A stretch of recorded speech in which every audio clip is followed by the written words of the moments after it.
नमस्कार, मैं हूँ ज्योति। मेरी कविता है दफ्तर। बचपन से पिता से दफ्तर का आंखों देखा हाल सुनती आ रही हूँ। शादी हुई तो पहुंची ससुराल और मुझे भी सरकारी दफ्तर में ना जाने का रहा मलाल। तो एक छोटी सी कविता है दफ्तर। दफ्तर की परिभाषा को अभिव्यक्त मैं कैसे करूं, एक रूपरेखा एकत्र मैं कैसे करूं।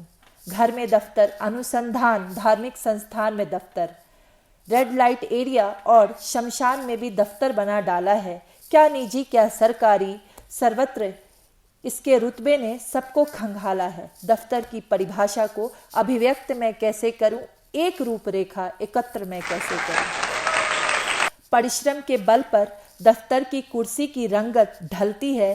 किसी की कुर्सी में लाखों लगते हैं और किसी की ड्यूटी स्टूल पे ही कटती है। बादशाह के निकट उसका बोलबाला है, जिसकी उत्कोचकता ने साहब के मुंह पे मारा ताला है।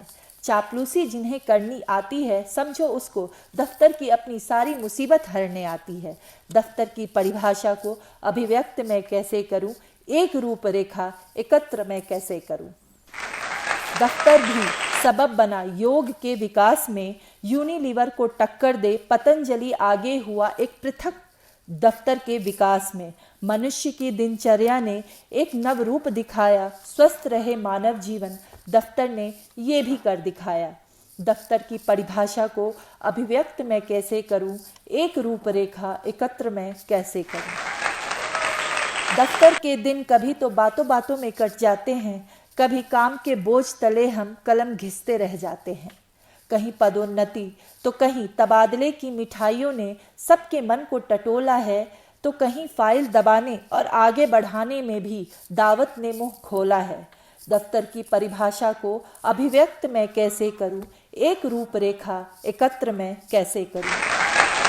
दफ्तर को एक सिक्के का दो पहलू बना डाला, संगठित अपराध, आतंकवाद, टेरर फंडिंग और क्या हवाला। दफ्तर के इस रूप ने पुलिस की मुश्किलें बढ़ी, किंतु बेरोजगारों को दिया दो वक्त का निवाला। सब लगे हैं अपने दफ्तर को शीर्ष पर बैठाना, चाय से शुरू चाय पे खत्म, यही है इसका फसाना। दफ्तर की परिभाषा को अभिव्यक्त मैं कैसे करूं, एक रूपरेखा एकत्र मैं कैसे करूं। दफ्तर की रौनक तब और भी बढ़ जाती है जब कोई महिला सहकर्मी दफ्तर में आ जाती है। आंखें चार हुई तो समझो दिन भी बन जाते हैं। घर की सारी परेशानियां घर भूल तब हम आते हैं। बात आगे बढ़ी तो घर तक छोड़ने से भी ना हिचकिचाते हैं।